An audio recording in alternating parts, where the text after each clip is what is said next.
Govinda, Govinda, Gopal Nandana, Krishna Govinda, Govinda, Gopal Nandana, Govinda, Govinda, Gopal Nandana, Krishna Govinda, Govinda, Gopal Nandana, Govinda, Govinda, Gopal Nandana, Krishna Govinda, Govinda, Gopal Nandana.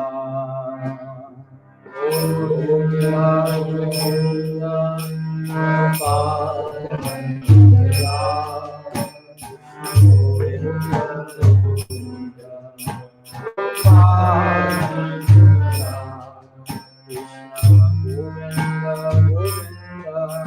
Gopal Nandana, Krishna Govinda, Govinda, Gopal Nandana,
Krishna Govinda, Govinda, Gopal Nandana.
Shri Hari नाम प्रभु की जय। बोल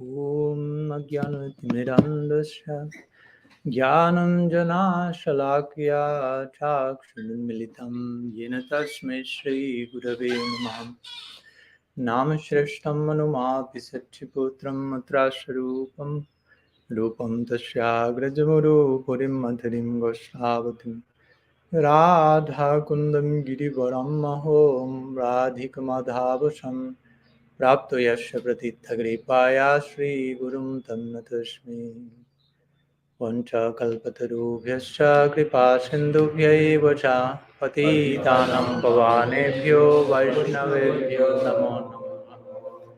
Nikhila shruti maule ratnamala diti nirajita patapankajanta Aji mukta kulairupasyamanam paritashtam harinam samshrayami Anarpita charim chirat karunayavatarnakalu Samarpaitamannatashvalarasam svabhakti shriyam Hari purata sundaradi kadamba sundipitaha Sada hridaye khandaresh purato vasachinandana Janulambita bhujjo kanakabadato sankirtanaikapitaro kamalaya taksham Vishwambharo Dvyavaro Jugadharmapalo Vande Jagat Priyakaro Karunavataru Ladini Shakti Sarupaya Gauranga Suridaya Cha Bhakta Shakti Pradhanaya Gadadhara Namastute He Krishna Karuna Sindho Dinabandho Jagatpate Gopesha Gopika Kanta Radha Kanta Namastute Radhi Vrindavanadhishi Karunamrita Vahini Kripaya Nijapadabja Dasyan Mahyam Pradiyatam Bhaktya Bhina Aparadha Lakshay Kiptashta Kamaditarangamadhye Kripamai Tvam Sharanam Prapanam Vrindein Maste Charanarvindam Vrindein Maste Charanarvindam Srila Gurudev Ki Jai Shriman Mahaprabhu Ki Jai Shri Harinam Sankirtan Ki Jai Shri Shri Gaur Nityananda ki jai, Shri Shri Brajanath Haladar ji ki jai, Shri Shri Bhagavan ki jai, Grantara Srimad Bhagavatam ki jai, Shri Brahma-stuti ki jai, Gaur Bhakta Vrinda ki jai, Gaur Premananda. So, good afternoon to all of you. Thanks so much for coming. Welcome. Today we are continuing with our series on Sri Brahma-stuti, or the prayers of Brahmaji. Today is our last lecture in connection to this topic. Tomorrow we will have one last lecture in connection to Vrindavan Das Thakur's Tirubhav Mahotsav. But today is the last lecture in Brahma-stuti. Here in Kansas will be this is the sixth class, and today we are studying verse number 4 of 14th chapter of the 10th canto of the Bhagavatam. But as usual, we will make some brief recap of what we were studying yesterday. Verse number 3, famous one. Yan prayasudha pasena manta eva stane stita srutigatam tanumar manovi ye prayasu jitaita pyasitra istilokim. I skipped the second line, sorry. Yuvanti sammukaritam bhavaviyadartam. So here, Brahma is saying to Krishna, O Bhagavan, although as a general rule you are invincible throughout the three worlds, even you become conquered by those who, having abandoned all striving for Gyan, live their lives solely for venerating through body, speech, and mind the sacred narrations of your Leelas. Such narrations enter their ears of their own accord, flowing from the mouths of sages, while they remain situated in a fixed location. So, so this is a very important verse from the Bhagavatam and from the Brahma-stuti, in which Sri Brahmaji is delineating or presenting the idea of Gyan Sunya Bhakti, which means, as we put it in the words of Srila Sridhar Maharaj, brain-dead Bhakti. Bhakti in which the head is no longer a baggage, basically. No, we are relieved from the weight of the head, if you will. The heart is enough awakened so the head can be put in its place, basically. So Mahaprabhu, in his conversation with Sri Rai Ramananda Sambat, at one point, as we mentioned, in the context of describing which is the goal of life and how to attain it, Ramananda Rai presents different proposals, and Mahaprabhu rejects all of them as superficial, superficial, go deeper. But when he quotes this verse in the context of Gyan Sunya Bhakti, Mahaprabhu says, that's fine, that's nice. Now elaborate upon that. So he accepts this is a valid foundation for what I want you to end, where I want you to converge, which conclusion I want to hear from your lips. It all, in one sense, begins on this foundation, Jnana Sunya Bhakti, because the goal is Braja Bhakti, and as we say, the foundation of Braja Bhakti is Jnana Sunya Bhakti. Jnana Sunya Bhakti means Bhakti, the unencumbered or devoid of knowledge. Which type of knowledge? Devoid for the attempt of cultivating Jnana for the goal of Mukti, or in another sense, are even more applicable to the Brajavasis, Bhakti in which you are not aware, you don't have the knowledge in the dynamics of the Lila that Krishna is God. You know him there's another type of knowledge. You know Krishna, but through the eyes of love, if you will. No? So the idea of Krishna as God lies behind that conception, basically. So these are two important points. Again, as we mentioned, this idea of Jnana Sunya Bhakti is only found in Vrindavan. Only in Vrindavan we will see that devotees relate to Krishna as their friend, as their child, as their lover, and not as God. God is someone else. Even Krishna in Mathura or Krishna in Dwarka, devotees that approach him are aware he is God. In Dwarka, devotees are aware Krishna is God. Even in Mathura, when Krishna was born from Vasudeva and Devaki in the prison house of Kamsa, they were aware, you are God. You are our child, but you are God. So their bhava has a mixture. There is some Vatsalya, but there is this Aishvarya. Like when Arjuna is seeing Krishna, his friend, Arjuna is in Sakya Rasa with Krishna, but a type of Sakya in which when Krishna shows his Aishvarya, his Sakya recedes to the background. Like when Krishna is showing Vishwarup in the Bhagavad Gita, universal form. Arjuna is not saying, hey, pal, how are you doing? He's like, totally like traumatized almost, saying, excuse me so much for considering you my friend and sitting on the same place with you and talking with you informally. Now I realize who you are, and he starts to cry and tremble. But if Krishna is doing something similar in Vrindavan with his gopas, they will just like joke at him. Maybe telling him, what are you doing showing all that form with many arms? I mean, we know who you are. Stop playing tricks on us. Come back and return and be our friend. Who actually you actually are, basically. So again, only in Vrindavan we found Jnana Sunya Bhakti, which is the land that Brahma wants to enter. Brahma wants to become a friend of Krishna in Vrindavan. So he's establishing this foundation for his own goal, which has, of course, to do with the idea of Raga Bhakti, Raganuga Bhakti, which is basically the path towards Vrindavan. We have Vaidhi Bhakti, which is the path towards Vaikuntha, the path of reverential love in awe and majesty, which properly followed will take you to the majestic realm of Vaikuntha.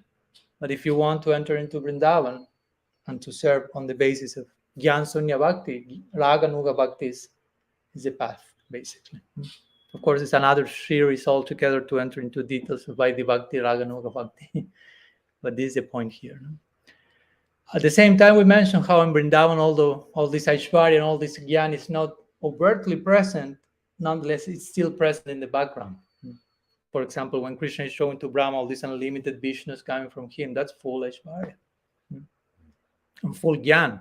And with all these quote-unquote uncivilized Brajavasis appear in Gaur Lila like the Goswamis, how much knowledge don't they have? They are full of knowledge. But in the Lila, that's not necessary in the flow of that Lila, so that's receding to the background, basically.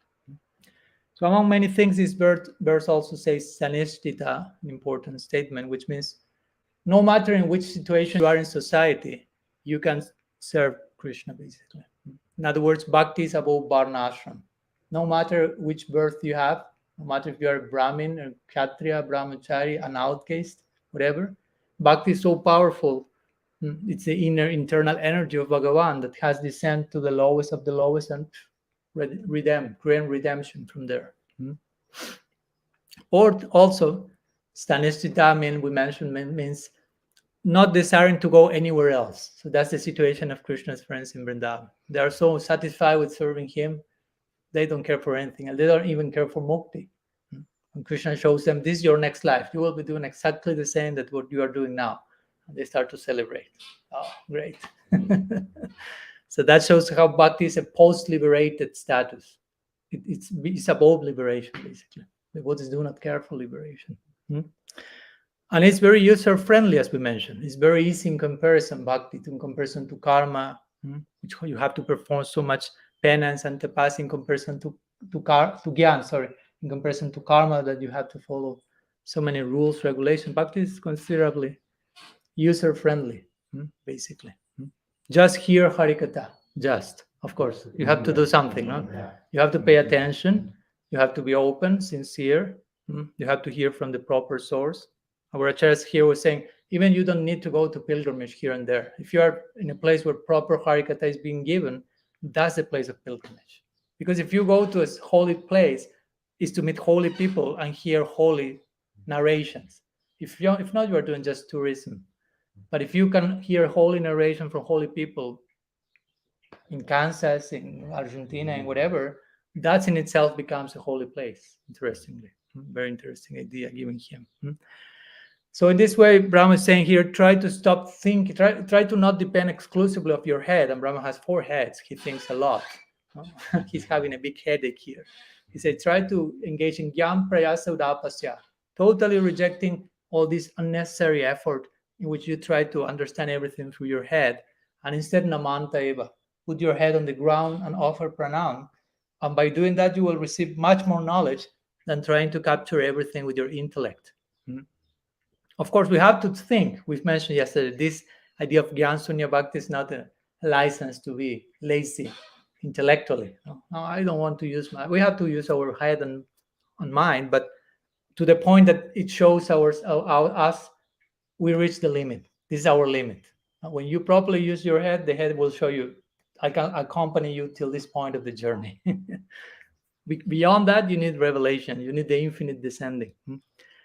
So if you engage in that way, Brahma said yesterday, Ajita becomes Jita. Ajita is the unconquerable one, Krishna, becomes Jita, conquered by love, conquered by those devotees who hear from him, like the Gopas, who fully conquer Krishna by rendering such service. Tanumam Manovir.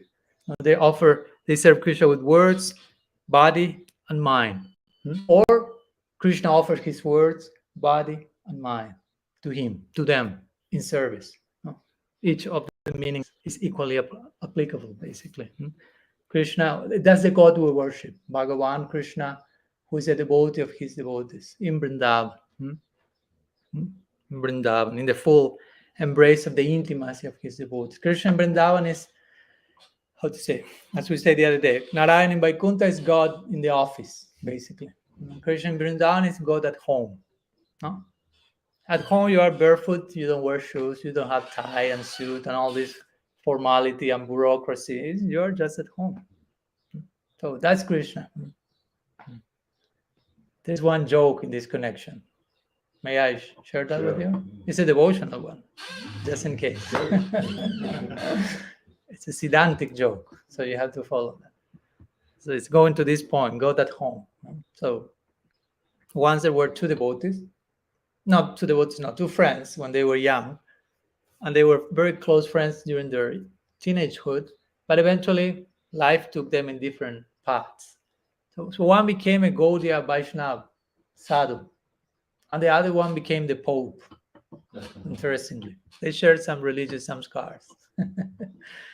So eventually, many years passed, and they self didn't know anything about each other. They passed like 20, 30, 40 years, and eventually through Facebook or something like that, they get to know each other again. Because, you start, if someone is the Pope, at one point you know who is the Pope. So this sadhu who was in Vrindavan, he contacted his friend, the Pope now.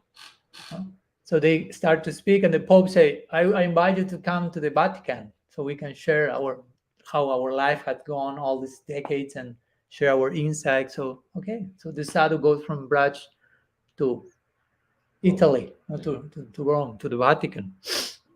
So they see each other and they start to greet, and they share so many things to share for so many years. So at one point I can make the joke very long, but I will make it short. So they are in one room there, and at one point the sadhu sees one red telephone on the back of the room. So he asks the Pope, like, what's that telephone? No, because it was like red and on one corner. It seemed weird. No? This is in the time when there was no cell phone yet. So try to travel in time. A few decades A back. while ago. Yeah, we kind of update the version of the joke and change the model, but whatever. So the Pope tells the sadhu, the devotee, oh, that's a phone to speak with God. Oh, interesting. So do you want to try, says the Pope. Do you need some to speak something? Well, I can try, yeah, something I could share. Okay, so what it goes, but it was just a few minutes, 1 to 3 minutes. He spoke with Krishna. No. Still, he was not full Gyan Sunya Bhakti. But well, the point is, he spoke with him 2 3 minutes. Okay, so at the end, I say, okay, how much is the cost of the call? He tells the Pope. No, he said like $300. So, oops, okay, okay, we are calling God. It's not a cheap call. So the sadhu had some madhukari he made, so he gives to the Pope, and he departs. But eventually, the Pope is invited by the sadhu to go to Vrindavan, to reciprocate. So the Pope goes to Vrindavan, big event. so the sadhu takes it. Sorry. Vrindavan is very nice. I went there. Oh yeah. So the sadhu is taking the Pope on parikram here and there, and they are in his bhajan kutir. And at one point, the Pope sees a red phone in the bhajan kutir of the sadhu. So he asked the sadhu, so this is what I think it is? The sadhu said, yes. So can I call? I need to speak a good amount of things with God. I have lots of stuff here and there in the Vatican. I need to solve many issues. So sadhu said, yeah, no problem. So the Pope starts to speak, no? And he's speaking like 4 hours approximately. No? He has lots of managerial stuff to deal with, basically. Mm-hmm. So at the end of the call, no, he goes to the sadhu, okay, how much is the call? No? So the sadhu says, well, like 60 rupees, which is like $1 or something. So the Pope was like, what? Yeah, 60 rupees. He checked, that's 60 rupees. But I spoke only 1 minute, 4 hours, 60 rupees. You spoke on the Vatican 2 minutes, and it was $300. No? So the sadhu said, yeah, but this was local call here.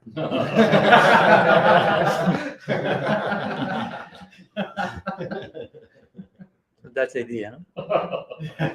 Krishna is God at home, basically. That's a conclusion. So anyhow, we have devotional jokes as well. So that's to conclude our recap of the last class. We have not begun yet today's class. So today Brahma will continue with some further implications for the past verse, and he will focus especially on the futility of Jnana devoid of Bhakti. So basically today's talk will be about the uselessness of Jnana without Bhakti. So remember, in contrast to Gyan Sunya Bhakti, what was present in the previous verse, Bhakti devoid of all type of Gyan, it is said that Gyan is not only an inferior method to Bhakti, but also Gyan depends on Bhakti to give its desired fruit. Not only Gyan, karma, any process. Now we are focusing on Gyan here. So in today's verse, this will be shown. If you engage in Gyan separate from Bhakti, you have no result, basically, no fruit. So Sanatana Goswami, before going to the verse, he tried to give a little background, and he says that it has been stated that the highest results come from Bhakti. So why should, he says, the greatness of Bhakti be described as everything? By giving up this Bhakti, persons engaged in Gyan just suffer greatly. This is explained in this verse, basically. So let's see how Gyanis without Bhakti suffer a lot. This is what the verse will speak about.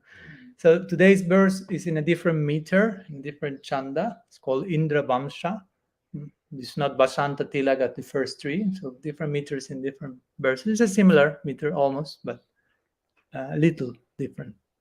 So I'll recite in Sanskrit. You can follow here, and then I will read the English translation.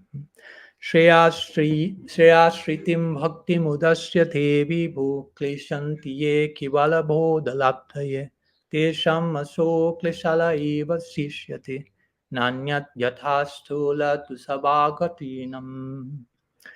O Almighty Lord, those who discard bhakti unto you, which is the means to supreme blessedness, and strive instead to attain realization of the radically unqualified absolute, are left in the end with nothing more than their own labor, like those engaged in threshing coarse husks devoid of grain. Coarse, you say? Coarse, coarse husks devoid of grain. So this is a famous verse from the Bible, quite well known one, which basically is mentioning this. On one side, establishing bhakti is this path of supreme blessedness or supreme auspiciousness, establishing first to begin with that. Bhakti is the highest path. And those who instead of fully embracing bhakti strive for oneness with Brahman, basically, with the radically unqualified absolute, if you will, Nirvishesh Brahman, they are left with nothing apart from their endeavor to attain something that they did not attain. Like if you take not grains, but these empty husks and try to beat them, hoping that something will come, and the only thing you're doing is wasting your time and energy, basically. So that's the analogy given here.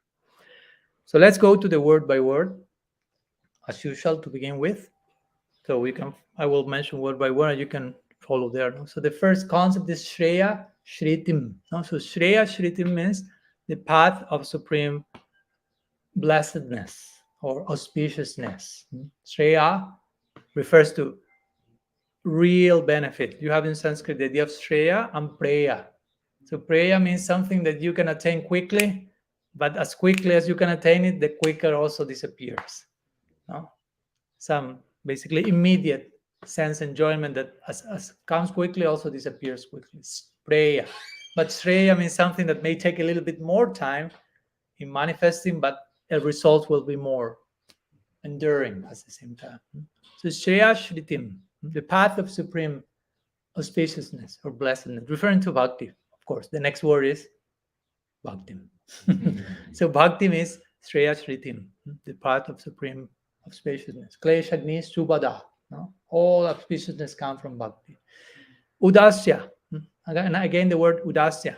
The previous verse was Gyan Prayasa Udapasya. It's the same idea. Udasya means having rejected. So those who have rejected this path of supreme auspiciousness, they, Vibho, it's a name for Krishna. Brahma is calling Krishna, O Almighty Lord. Vibho means something like pervader. Pervader, you say? No? Krishna is pervading everything, so the one who pervades is the pervader. So again, these prayers, remember, had a certain color of Aishvarya yet. Brahma is not praying just, I'm a Gopa. Still, he's quite aware you are the source of everything. Remember, he has just that experience. Krishna is all pervading, so many forms manifesting from him, and so on. So, Vibho, oh pervader. So, those who reject this bhakti, this path of supreme auspiciousness, kleshanti, kleshanti means struggle. Ye means who, kevala bodha, of knowledge concerning oneness. Now, kevala bodha means, bodha has to do with knowledge, and kevala means oneness. So those who want this oneness, attain for that, struggle. Labdhaye, labdhaye means for the achievement. So those who want to achieve this oneness, struggle. Tesham, stands means for them. For them, there is a struggle, basically. Aso comes there, which means this.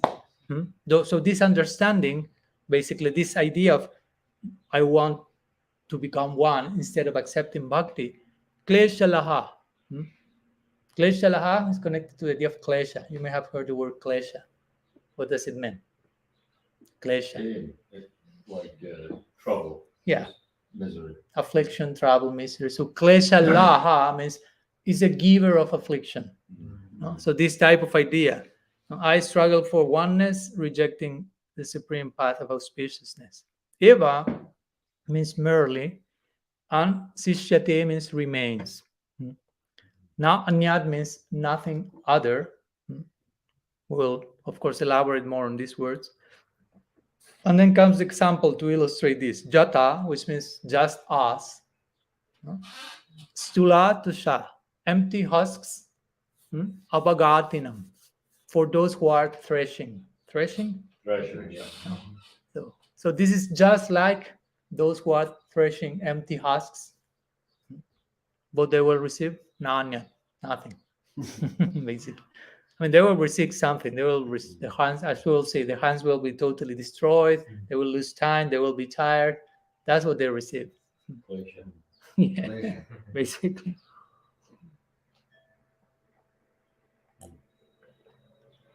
So I'll continue with, as we are doing these days, I will share Bhaktivedanta Bhavanubad, which is my Guru Maharaj's commentary on this verse, which will appear in his forthcoming book. And then we will go through some of the different commentaries from the ancient commentators of the Bhagavad. So my Guru Maharaj says like this. Brahma then continues to speak very strongly, yet indirectly, in praise of Bhakti. No? So there are two ways. No? Ambaya Vyatireka. No? You can say something directly, or you can say something indirectly. No? And many times we need the two things. Sometimes indirectly helps us more to grasp certain things.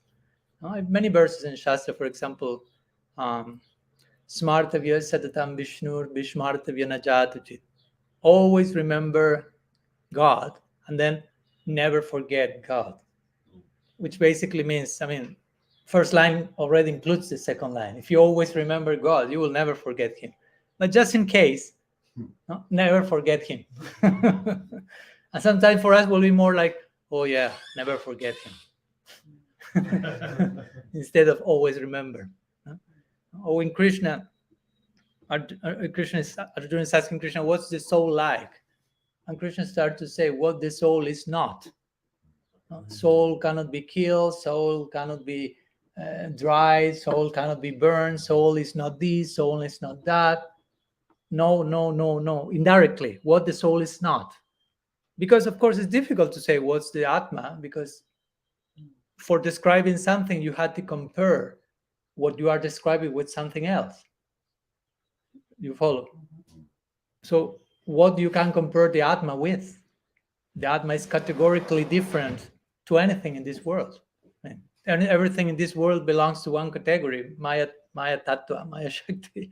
The Atma is a totally different category. So how can you compare one thing with the other? So it's difficult to say the Atma is like what? So you have to begin saying, it's not like this, it's not like that, it's not this, it's not that.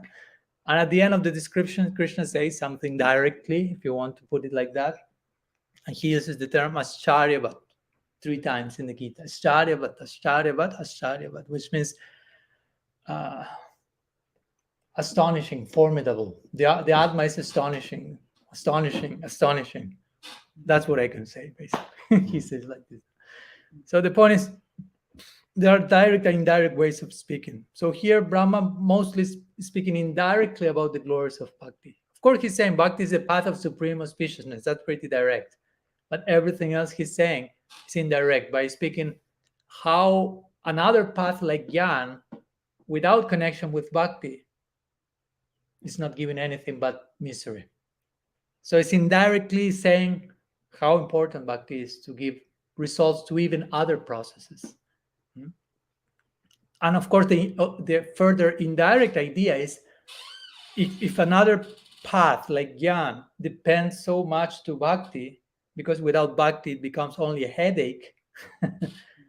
But with Bhakti you can attain the success in Jnana. If Bhakti is such an active principle, so important, so what must it be if one just engages in Bhakti directly?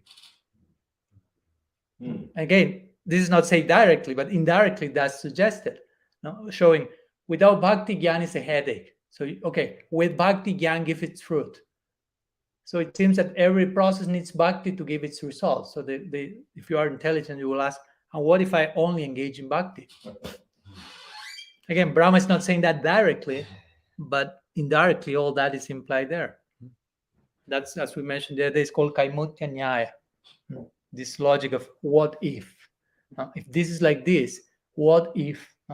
If every process requires bhakti to give its result, what if you only engage in bhakti? What must be that result? So, again, Brahma then continues to speak very strongly, yet indirectly, in praise of bhakti, stating that those who reject bhakti, the path of the highest good, again, Shreya Shritim, in pursuit of spiritual monism, oneness, Kevala Bodha Labdhaye, that person, those people, experience only the trouble they have undertaken on paths such as Gyan and not their desired goal. So, again, independently of bhakti, instead of receiving their goal, just experience difficulty. In contrast, the benefits of bhakti are many, both in this world, in the stage of sadhana, and in the next, in the stages of bhava and prem. So that's another contrast. A path of jnana is painful from day one, and you don't attain the goal. A path of bhakti is easy and pleasurable, even in the stage of practice, what to speak, imperfection. Therefore, lesser gains, such as realizing the extent to which the Atma is one with its source, which is the aim of the Jnanis, is also included within its scope. So the idea is whatever other processes can afford or provide, bhakti, it comes as a byproduct of engaging in bhakti. Interestingly. For example, Krishna says in the Gita, if you want to attain the position of Brahma, you have to perform Varna Ashram Dharma perfectly for 100 lifetimes, which is like, just thinking about 10 minutes of performing Varna Ashram perfectly and you collapse. Because so many rules and so many details, you go crazy. Imagine 100 lifetimes, you attain the position of Brahma. By doing that perfectly, then Krishna says in the Gita, if you engage in bhakti imperfectly, you get born as a demigod. So basically, he's saying the same. You're going to attain the same position by doing Varna Ashram 100 lifetimes perfectly by engaging imperfectly in bhakti. Like implying how much all the fruits of other paths are included in bhakti as a byproduct, even if you do bhakti not so perfectly. So again, the question is, what if I do bhakti perfectly? What must be that result? What must be that goal? Now, of course, that's the goal Brahma wants, to enter into the Braj and serve there. Thus, one more paragraph. In 2 verses, this and the previous one, Brahma, speaking with emotion for bhakti, explains that rejecting jnana and in its stead embracing bhakti, regardless of one's social religious status, stanestita, and corresponding measure of karmic implication, one conquers Krishna by such bhakti. Whereas rejecting bhakti, even if one embraces jnana in its stead, will bear no fruit whatsoever. Strong words. So interestingly, that's a contrast, in comparison. Remember, there's always some thread that connects one verse with the other. So in yesterday's verse, Brahma was saying, no matter in which position you are in society, you can engage in bhakti. No matter, in other words, if you pay attention or not to Varna Ashram or Karma Marg, if you even neglect that but engage properly in bhakti, you attain everything. But here it's saying, if you engage in jnana but neglect bhakti, you don't attain anything. So that's the idea. No? If you engage in bhakti nicely and neglect everything else, no problem. Indeed, that's a required shraddha you have to have for engaging in bhakti. Shraddha sabde vishwas kahe sudrida nishtay Krishna bhakti karma kaile sarvakrita hoy. Shraddha in bhakti means that I have this conviction. By engaging in bhakti, I don't need to engage in anything else. So even if you neglect everything else but engage in bhakti, you obtain everything. But if you engage in anything else but neglect bhakti, you don't obtain anything. You obtain nothing. Big headache. So that's the contrast that Brahma is trying to make. And yes, there are strong words because it's a strong, important point. So let's go to some of the commentaries from our ancient tradition, beginning with Sridhar Swami. Can we turn on this light? the famous commentator of the Bhagavatam. So Sridhar Swami is saying, thank you. He's paraphrasing Brahma. So Sridhar Swami said, in this verse, Brahma says, without bhakti, jnana is never accomplished. And the fruit of jnana, which is trance or perfect knowledge, without bhakti is never accomplished. By Shreya Shritim, which was the meaning of this? Come on. Takes a little longer to get the result. That's Shreya. And Shritim? You have to hear attentively. That's good. Last class was all about that. Shreya Shritim. What's bhakti? Bhakti. Is the what? Is the means. What's bhakti? Someone online Being there? blessed? No. Bhakti is the path of supreme Blessed. auspiciousness or blessedness. Yeah. So by Shreya Shritim, Sridhar Swami says, Brahma implies that bhakti is that from which there is a flow of the best things in life. That's how Sridhar Swami translates Shreya Shritim. No? It's another way of saying the path of auspiciousness. That from which there is a flow of the best things in life. The best things that you could possibly imagine and more. Because our imagination is quite limited about what's the best thing in life. As my Guru Maharaj said, generally we think the best things in life are things. But the best things in life are not things. So he said that from which there is a flow of the best things in life, which are like waterfalls coming from a lake. So bhakti is that lake, and from it comes so many waterfalls of blessings. So again, the point of Sridhar Swami is bhakti is easy and bestows all blessings. You can start right now engaging the very senses you were using yesterday for sense gratification. You can engage them now in bhakti. Hrishikena Hrishikesha Sivanam Bhakti Ruchate. That's sadhana bhakti. Use your senses for the pleasure of the master of the senses. One name of Krishna is Hrishikesh. He's who is the perfect object for your senses to direct to him. And Sridhar Swami says that Brahma concludes, of those who abandon devotional service, to you only affliction remains. Again, the same point here, with the example of beating empty husks of grain. There's lots of effort, but there's no gain. And with bhakti, there's not that much effort and so much result, so much more. So that's again of course, there has to be some effort, as we mentioned, to get grace. But in comparison to the struggles that jnani yogis have to endure, there's no point of comparison. And again, what's the result? A jnani may make so much effort to try to concentrate and think and meditate, I am one, so aham brahmasmi, and so on. But without the grace of bhakti, only loss of time and energy, basically. Sanatan Goswami, let's go to his Brihad Vaishnava Toshani, his commentary. Those who reject bhakti suffer to attain realization of the self, devoid of bhakti. In other words, the point here over and over again is, if you want to attain Brahman or something, we do not condemn you, although it's not our goal. But please understand that without bhakti, that won't happen. You need bhakti. Even to attain some other goal which ultimately has not that much to do with bhakti. In that case, even you need bhakti. If you don't take bhakti, Sanatana Goswami say, they take great effort to observe yamas and niyamas, do's and don'ts, rules and regulations, in order to attain understanding of the pure Atma. Kivala bodha labdhaye. Or, now comes the alternative meanings, or they go here and there to obtain proper hearing and contemplation of the Upanishads and make efforts in order to attain understanding of the Atma unmixed with bhakti. They go to different Upanishadic presentation discourses about these abstract dictums of Shastra, that you are one, and everything is Brahman and so on, but mixed with bhakti. But all they attain is suffering.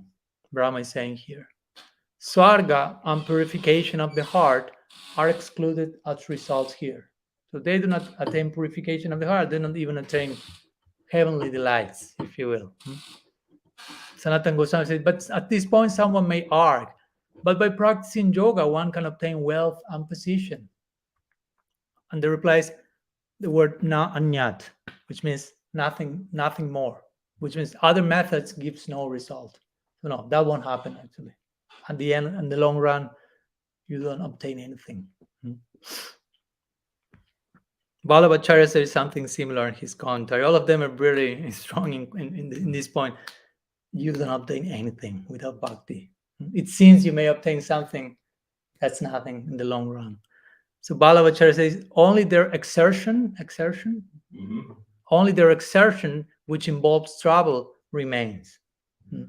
That's the only thing that they remain. Someone may argue a good result, though secondary, will be accomplished by that exertion. In order to repudiate this speculation, Brahma says, Nanyat. There's no good result, not even a concomitant one.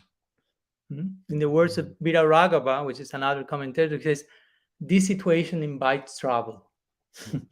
That's the only thing that is happening when you try to, again, approach the infinite without the grace of the infinite, without resorting to the help of the infinite, just ascending process, constructing your own stairway to heaven, if you will. Ascending ladder. I will do it by myself. I construct this and Aroha Panta in Sanskrit, like ascending method instead of Avaroha Panta, descending method.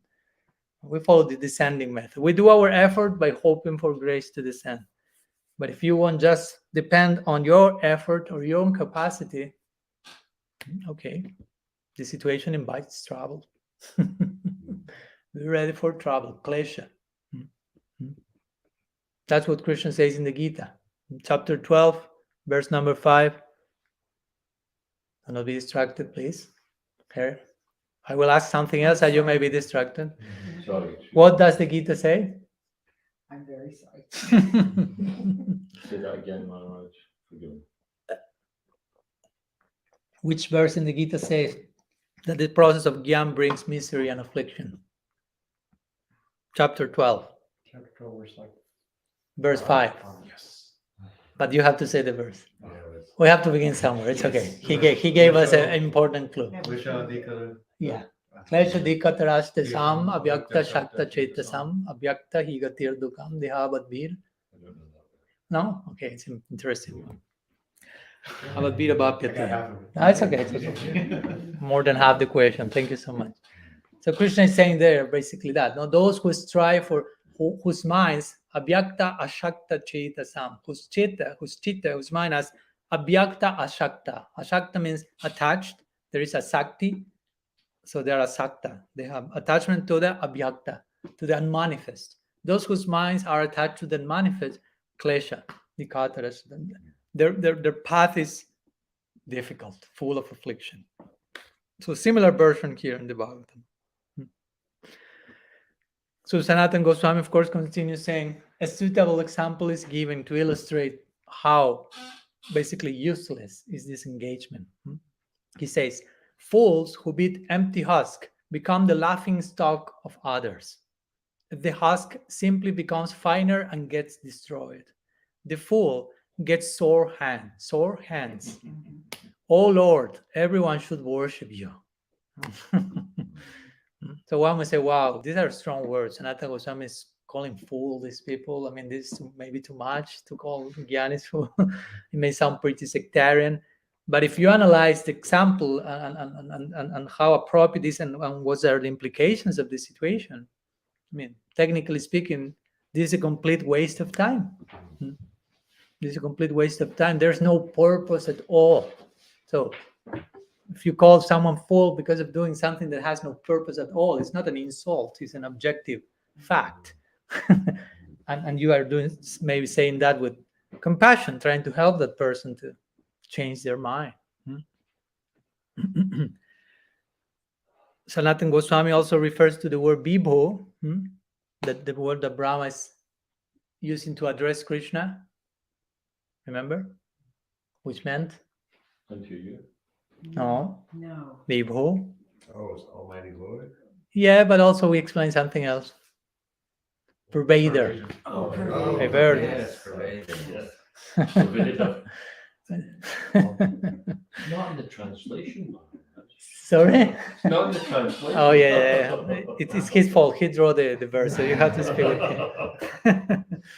So Sanatana Goswami say that the drift or the gist of that name is that, again, what Sanatana Goswami say, everyone should worship Krishna instead of trying independently to attain some gain in transcendence. Everyone should worship you. Brahma is like having this deep insight, epiphany here. Everyone should worship you to attain transcendence. Otherwise, they might fall into different hellish conditions, he's mentioning. He quotes one verse from the Bhagavatam, 11th canto, which says, if any of the members of the Varnas or the ashrams fail to worship Bhagavan and thus disrespect the Lord, who is the source of their own creation, they will fall down from their ashram to some inferior situation. So this is a verse more connected to karma and not to gyan, but the principle is the same. If you're engaged in karma or varna ashram and fail to worship Bhagavan, you fall from that position. If you are engaged in gyan or yoga and fail to worship Bhagavan, eventually you will fall from that position, because all those processes require bhakti to give their fruit. Srila Jiva Goswami quotes another verse similar from the Bhagavatam, 10th canto, chapter 81, verse 19. Swarga varga yopunsam, how is it? Rasayam bhuvi sampadam, sarvasam apisidanam, mulataccharanarchanam.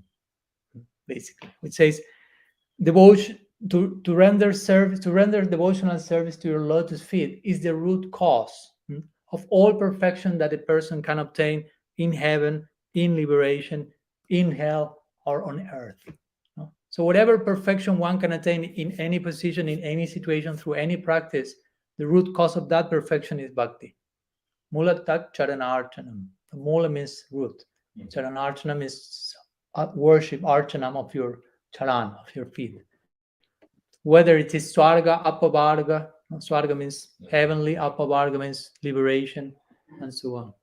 So this is a famous verse of the Bhagavatam which shows bhakti is the root cause of any perfections in any practice. In other words, if you are choosing to engage in some practice different from bhakti, at some point you will need to mix your practice with bhakti, so your practice bears the corresponding fruit.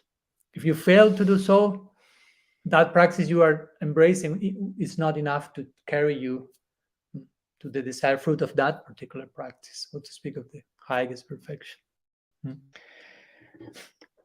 Let's go to Vishwanath Chakravarti Thakur.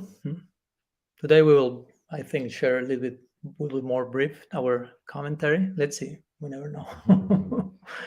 But he says like this: Sri Vishwanath Chakravarti Thakur ki jai. One can achieve success by performing any one of the methods of bhakti, such as hearing and chanting.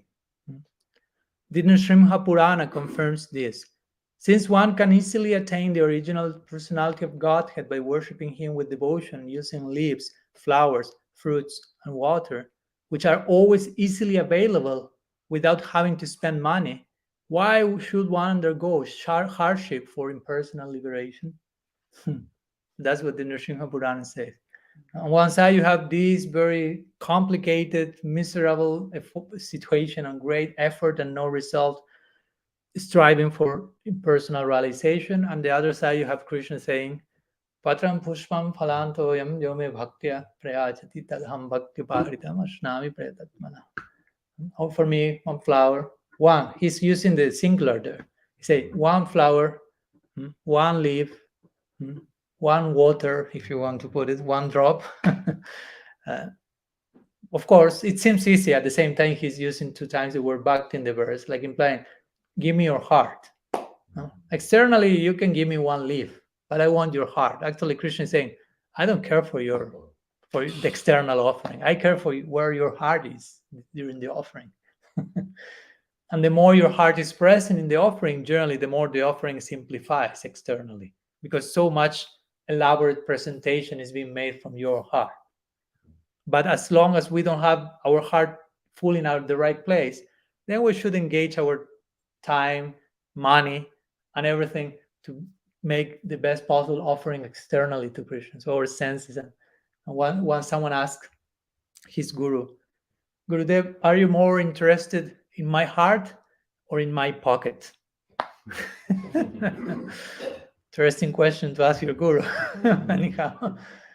And he said, I'm interested in both of them. But he can, and then he said, why? Because your heart is in your pocket now. Actually, the idea is, I'm actually interested in your heart, but now your heart is in your pocket. So that's why I'm interested in your pocket. Not because of the pocket itself, but of your heart, which is there. So give me your pocket. That's why in some religions they say, of course, it's properly enacted, not abused, but give, how do you say in English? When they ask for this 10% or something? Tithing. Huh? Tithing. So tithing, which give something which is not that painful, but give something. So in sustainable installments, start to leave your attachments and give something of that. Of course, someone will ask, but God doesn't need my money. Of course not, but you need to give him your money. You need to get detached from that and to offer something in sacrifice. And so this verse of the Nrsimha Purana is making this contrast. No, I mean, if it's so easy to engage in bhakti, relatively again easy, why choosing such a complex, hard, and no result process like jnana or something? You can offer Krishna just one leaf. Tulasi Datta Matrina, the same mantra with Advaita Acharya was calling Mahaprabhu to come. And he remembered this verse from Shastra. If you offer just one tulsi leaf and Ganga Jal, Ganga water to Shalagram, Bhagavan becomes captured by that person. Not that much elaborate externally, but internally, so much was there, of course. So that's the idea, no? A devotee is absorbed in bhakti. The devotee doesn't care for anything else. The devotee just want to please Bhagavan. Narayana parasarvina kutashana bibhyati sargapa varga narakisa pitulyartha darshana. The devotee doesn't care for heaven, hell, liberation, but just service to Bhagavan. If I can render service to Bhagavan in heaven, let's go there. If I can service to Bhagavan in hell, no problem. In one sense, no. The point is, you are where your inner consciousness is. No? If you are absorbing service to Bhagavan, you are in heaven or beyond heaven, even if externally you are in hell. Let's see. No? Like Prahlad Maharaj, for a moment, he's depicted as being one of the inferior planets, if you want to put it like that. But he's not inferior. And so on. Anyhow. So that's the logic of bhakti. The devotee will say, I won't use my time and my energy uselessly if I can obtain the same result or more in a much more simple way. We have to be practical. This is a very well-known example of two people in the Kumbh Mela. You know Kumbh Mela, you have heard. This is like a big mystic supermarket also. Like you can go and I mean, it's a sacred event. I don't want to downplay the event. But my point is that also some people come like showing themselves, like look how good of a yogi I am and look my mystic power and wanting to attract some followers and whatnot. Of course, there are lots of genuine bona fide practitioners, but again, there's a mixture of everything. So there was this yogi who was practicing like 20 years tapasya and penance, so he could develop one of the yoga siddhis that allow him to walk on the water. There's one of the 8 Asta main yoga siddhis that allows you to walk on the water. So he was with one friend there in the Kumbh Mela, say, look what I obtained after these 20 years of practice. He like crossed the river, like walking. And some people were like, oh. So the devotee say, look, he calls one boatman, gives 2 rupee, put me on the other side of the river. Okay, 2 rupee, 5 seconds. You 20 years investing to do the same thing. How to be practical. What's the purpose of that? I can do the same thing, paying 2 rupees, and I can invest those 20 years in a much more substantive investment than just crossing the river, walking on top of the water. I mean, that's not the great thing. I mean, Vishwanath Chakravarti Thakur continues. He refers to Sridhar Swami and says, we see how many of the commentators refer back to Sridhar Swami because he's kind of the elder in the tradition of commentaries on the Bhagavatam for us. This even Mahaprabhu himself referred to him with lots of respect and veneration. So Sridhar Swami, Vishwanath Chakravarti Thakur says, Sridhar Swami says that Gyan is a dry path, whereas Bhakti is a cool stream flowing like a river of honey. Like another way to create this contrast. Because this is the dynamics of this verse, constantly contrasting Bhakti and Gyan. How easy one is, how complex one is, how great the results one is given, how no results are coming from the other one. How Gyan depends on Bhakti, how Bhakti is independent. And in this context, how Gyan is a dry path, and how Bhakti is a cool stream flowing with a river of honey. So it's something like flows, something that is sweet, that you can be. See, if you enter that current, you are carried by the current. That's also the idea. If you enter the current of the river, you don't even have to swim, basically. You have just to be there, and the current is taking you. You don't have to make any effort, basically. Or to speak of swimming against the current. You just enter in the current and let the current take you. It's a sweet current. It's a honey-like current. And in comparison, Gyan is like being thrown into the Sahara Desert or something. And you're like, okay, a dry place. What to do? Nobody's like, there's no current taking me. Everything depends on my own effort. So it's a big difference. The word Shreya, Vishwanath Chakravarti Thakur says, which means Shreya. Only Shreya now. I'm not asking Shreya Shritim. Now only the first word. Auspiciousness. Yeah.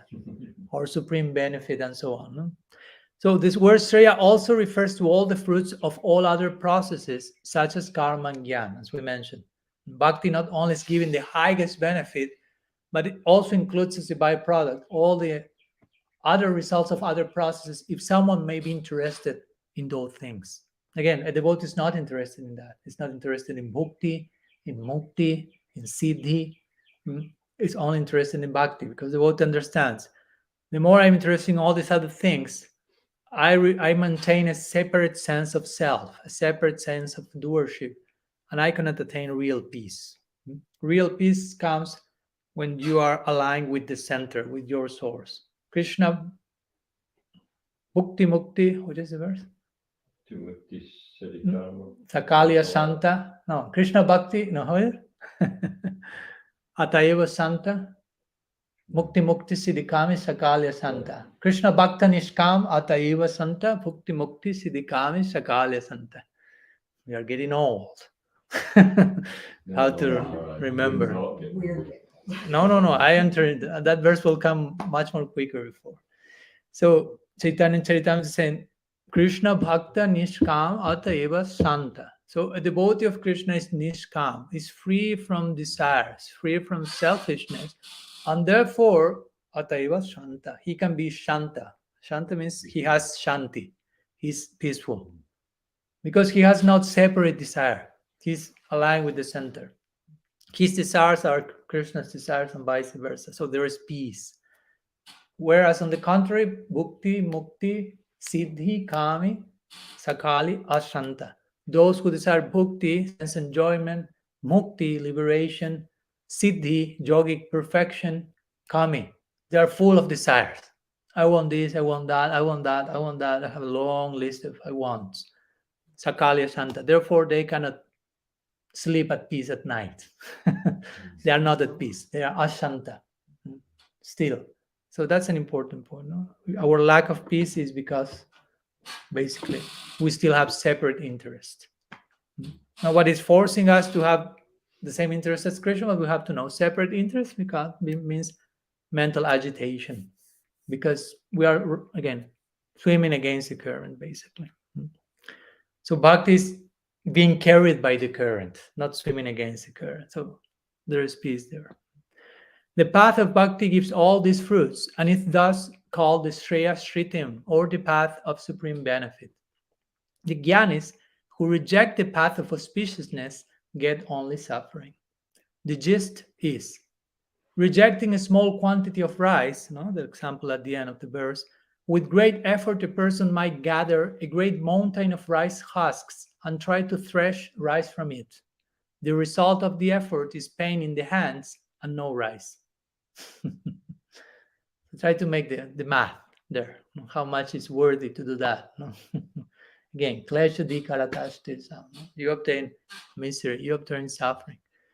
So again, the point of the verse is, if you want to attain, if you don't want Gyan Sunya Bhakti and you don't want to become a gop or a gop in Vrindavan and serve Krishna totally selflessly, and you want something else, you want mukti, you want to enjoy, embrace Bhakti. Through Bhakti you will attain all the things and more. That's the statement. Srinath Chakravarti, in his commentary, he quotes this famous verse from the Bhagavatam, which is akama sarma kamo ba moksha kama udharadi tibrena bhakti yogena jayeta purusham param.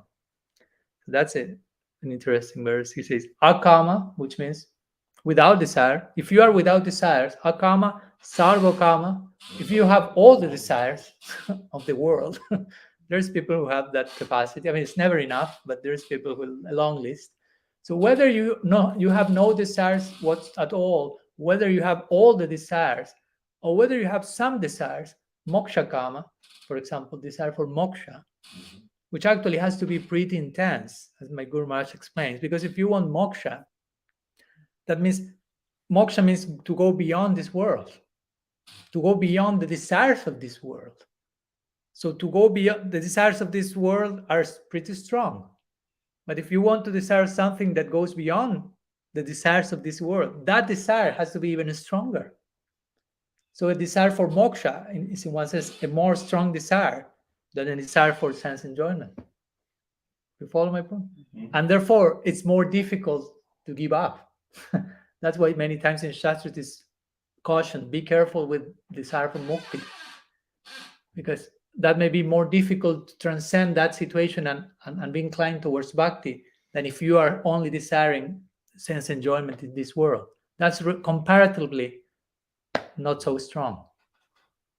But if you have a very strong desire for mukti that you must have if you want to obtain mukti, that's one of the preliminary points in Shankaracharya's lineages. Mokshatva means you have to strongly want to get out of the samsara. That's what jnanis are about. Neti.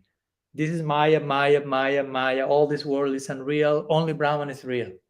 And they have a very strong desire for that, to the point that they have no desire for this world. But the point, going to the verse of the Bhagavatam, is whether you don't have any desire, whether you have all desires in the world, whether you have a desire for getting out of the world, whatever the case, Tibrena Bhakti Yogena Jayeta Purushampara. Engage with firm determination in Bhakti Yoga towards Bhagavan. And you will receive whatever results you need. No need to engage in something separate. You just engage in Bhakti. So that's basically the conclusion of Brahma here. And this is one, again, of the very, very famous statements from the Brahma-stuti. Srila Jiva Goswami quotes this verse many times in his Bhakti Sandarbha, which is his treatise on Bhakti, on trying to make clear what's Bhakti and what's not Bhakti. He refers to this verse like 6-7 times throughout the book. So basically, verses tell us that without Bhakti, a jnani will meet only with failure, basically, with all respect for the Jnana Marga. A similar verse we quoted the other day also from the Bhagavatam. I'm sorry for torturing you with so many verses today.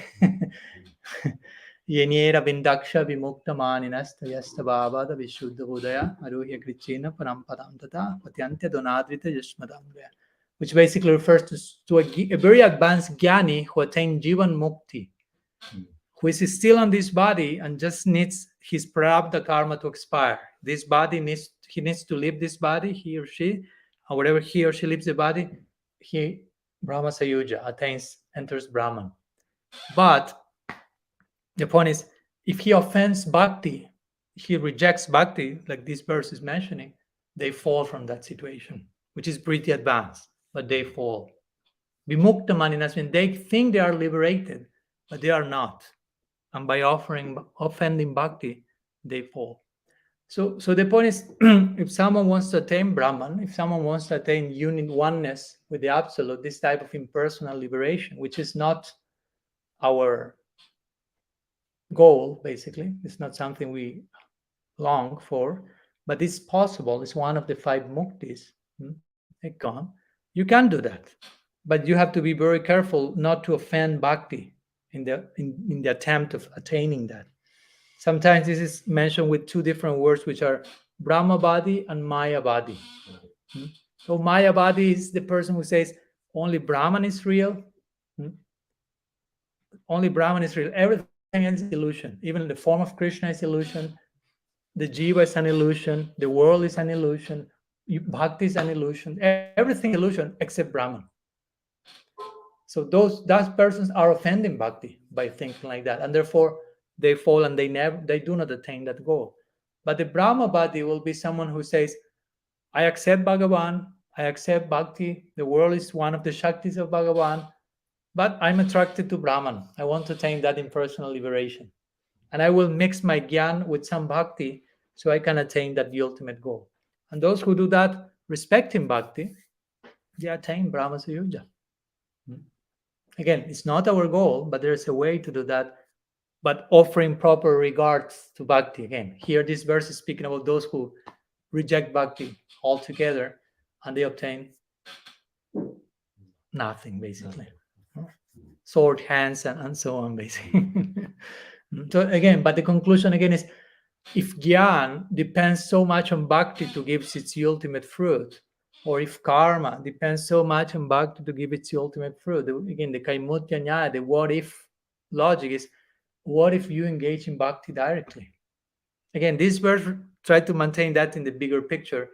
Brahma is glorifying bhakti from one place, from another, directly, indirectly, by speaking about how other processes fail totally without bhakti, by directly addressing the glories of bhakti. So here Brahma wants to hint at this idea. If all these other processes, yogic processes, knowledge processes, depend so much in bhakti for giving their results, what must happen if someone just engages in bhakti exclusively? That's Brahma's, again, desire. So he's establishing this foundation of Sudha Bhakti, which is the definition of Rupa Goswami, Jnana Karma Adi Anavritam. The type of bhakti, Uttam Bhakti, that we want to practice is not mixed with Jnana nor karma. It's pure bhakti. Anukulena Krishnano Shilanam Bhakti Rotama.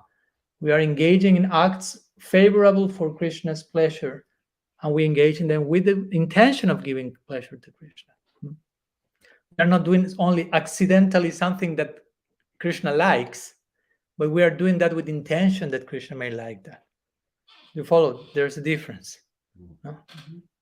You can do something for Krishna which accidentally he likes, but not with intention of liking Krishna. Kamsa was thinking about Krishna 24/7. And Krishna always says, what's the last instruction in the Bhagavad Gita? Manmana. Manmana bhava mad bhakto. Manmana gives, always thinking me, about me, Krishna is saying. And we could say, well, Kamsa was doing that. Yeah. 24 hours a day, it is described in the Bhagavad. He was even dreaming about Krishna. But unfavorable. Sorry? Unfavorable. Exactly. No, it was not anukul, but pratikul. He wanted to kill Krishna. He was afraid of Krishna for mrityu bojapater, no? As says the Bhagavatam. For Kamsa, Krishna was death personified. So he was not absorbing Krishna favorably. So Brahma is trying to establish the foundation of what's bhakti for us. No? How we have to understand clearly which is the type of bhakti we want to practice, because if that's not clear, if the conception is not clear, the practice will be distracted, diluted, confused, whatever. No? So, and on top of this, just to conclude, Brahma is mentioning again how easy bhakti is. Pretty easy in comparison to any other process, and there's no loss nor diminution. You cannot lose in bhakti, basically. In these other processes, you don't win anything without bhakti. And as I mentioned, if you engage in bhakti, free from all processes, you don't lose anything. Krishna says that in the Gita. Neha vikramana sasti pratyavayana vidyate salpamapyasya dharmasya trihati mahato vayat. In this process, there is no loss nor diminution, and whatever gain one obtains will protect one from the greatest danger. So that's pretty encouraging. I mean, Krishna is basically like, why should we not engage in bhakti, basically? Of course, if you go against bhakti, that's another thing. Now, you cannot lose in bhakti unless you go against bhakti, which makes sense. Unless you bite the hand that is feeding you, which we call aparat. That will create some interruption in your process. The fruits of the bhakti you have performed won't bear fruit that quickly because of some aparat. That's what's happening with most of us on some level or another. No? There is aparat, no, not to enter into neurosis and just take the whip and aparat. But Shastra is saying, if you just chant once, half a syllable or whatever, and all the symptoms, ecstatic symptoms are not coming, you have to know some aparat is there, consciously, unconsciously, on some level.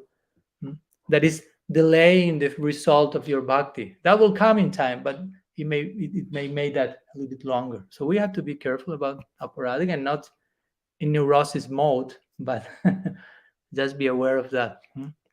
So basically that today, Brahma is speaking again in connection to the next verse that we will see in North Carolina, but hopefully we can continue online in this sense. Here Brahma is speaking about the jnanis. Again, what do they obtain without bhakti? In the next verse, Brahma will contrast this statement and will refer to the yogis, slightly different practitioner, no? Yoga marg and jnana marg. And he will speak how the yogis obtain perfection in their paths by mixing their paths with bhakti. So here he's speaking how the jnanis fail totally, but not by rejecting bhakti in their paths, by not mixing jnana with bhakti. Next verse, Brahma will contrast, mentioning how yogis obtain the fruit of their paths by mixing bhakti, including bhakti in their practice, no? And therefore making the idea complete. How with bhakti, whatever you need is attained. Without bhakti, just invitation for travel, basically. Anyhow, some words we want to share today. I don't know if there are any questions before we finish. We have a few minutes. Yes, yes. You mentioned this yogi fellow who walked across the Ganges. Is that something that you get? Is that like a gift that Krishna gives you, or is it some other thing? What? Sorry? You know, the yoga siddhis. Are they like gifts from Krishna because of bhakti, or are they something else? Not necessarily, no. Yoga siddhis is like a mechanical. So it's the fruit of some mechanical practice, if you will. No? I mean, we call it mystical, but in one sense, as we were speaking today about technology, Right. which is like there's some mysticism to it, but actually it's like a gross version of the yogic siddhis, basically, no? Which is what they can like manipulate psychic matter and things like for us are like wow, like magic, but they learn how to deal with these subtle laws of nature. Still is material, but it's subtle, and they really perform samanya, which means full condensed concentration in one particular direction to the point that they can comprehensively understand how some element of nature works, and they start to move that as a wish, basically. So again, for us, that's a miracle. Generally, we call miracle something that we just do not know the procedure of that. when you know the procedure is no longer a miracle, say, I know how to do that also.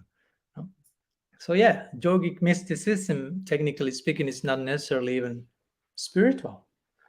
For example, you have Hiranyakashipu. He was a great yogi. He had mystic powers, but he was an asura. He was not a devotee of Krishna, praying to Krishna. He wanted to kill Krishna, basically. So we can see how someone can be a very advanced yogi with these siddhis and be an atheist at the same time. So the point with this is that's totally material. Like someone totally materialistic in this world can develop a high degree of material development or knowledge about science and technology. Go a little bit further, and you have someone developing mystic yoga and siddhis. It's the same direction, if you will, something material but more refined. So I'm not saying that every yogi with siddhis is atheist, no, for sure. But you can practice yoga as a physical discipline, material discipline, physical and psychic, and learn how to manipulate the laws of nature and how to understand them comprehensively to a point that you start to do all the things, like penetrate the atom, read others' minds, walk on water, disappear, manifest things from the distance, which we are like, how can you do that? Or we may think even, oh, that's super spiritual. And there are lots of these so-called gurus that many of them have these siddhis, and basically they cheat people. No? They manifest something, and maybe they are actually manifesting that they have siddhis. Some of them may be just magicians on a lower level, but some others may have the siddhis, but still they're cheating people and cheating themselves. That's still a material performance, if you will. That has nothing to do with spirituality, but people sometimes, unfortunately, so uneducated that just you manifest a ball of whatever from your mouth, and they already are ready to accept you as an avatar of God, basically. And they don't understand that you can do that just on exclusively material terms. You can be materialistic. I mean, Hiranyakashipu was pretty materialistic. I mean, his name speaks for that. Gold and soft bed, Hiranyakashipu.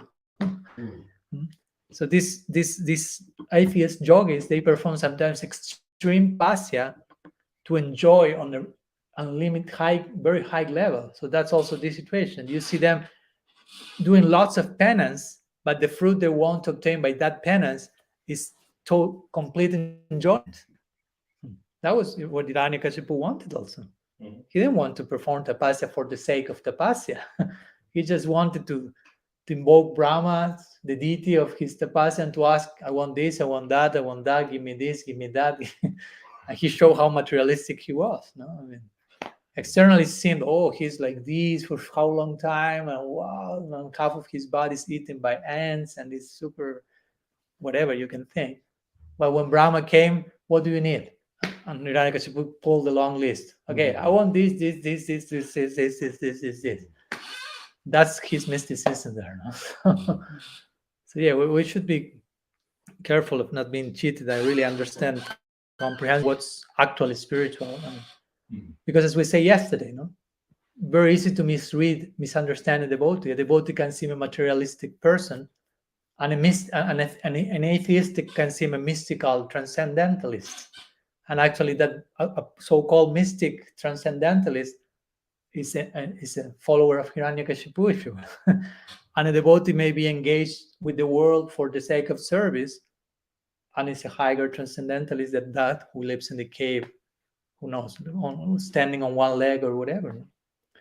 So again, Vaishnava Kriya Mudra Vignay Nabuyaha, not so easy to understand the Vaishnavas.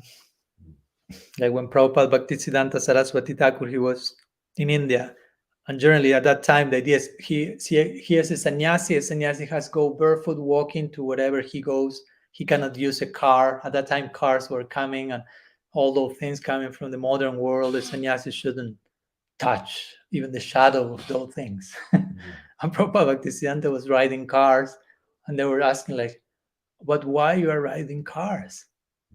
And he said, why you are a Vaishnava, right? He said, yes. Why Vaishnavas are riding cars? And he said, only Vaishnavas should be riding cars. Like implying, we know what's the purpose of this. We understand this is an energy of Krishna. We are actually using that in his service. So only us, we are allowed to use this stuff. Nobody else should. He put the whole question upwards. Now, why I'm you doing? Only we should be doing. Of course, this is not an excuse to gratify yourself. No, I am a devotee, so everything Krishna serves. I mean, you have to be authentic. You have to have integrity. But there is potential for that, as there is potential to make again an external show of mysticism and just be preoccupied with mundane things. No? So, anyhow, okay. So I think we can leave here.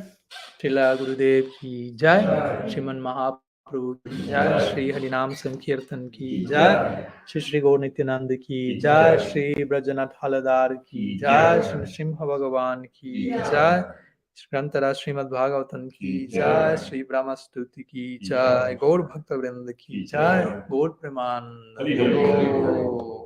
Vancha kalpatarubhyascha kripa sindhubhyo vacha patitanam pavanebhyo vaishnavebhyo namo namaha. Ananta koti vaishnava vrinda ki jai. Gaura Haribo.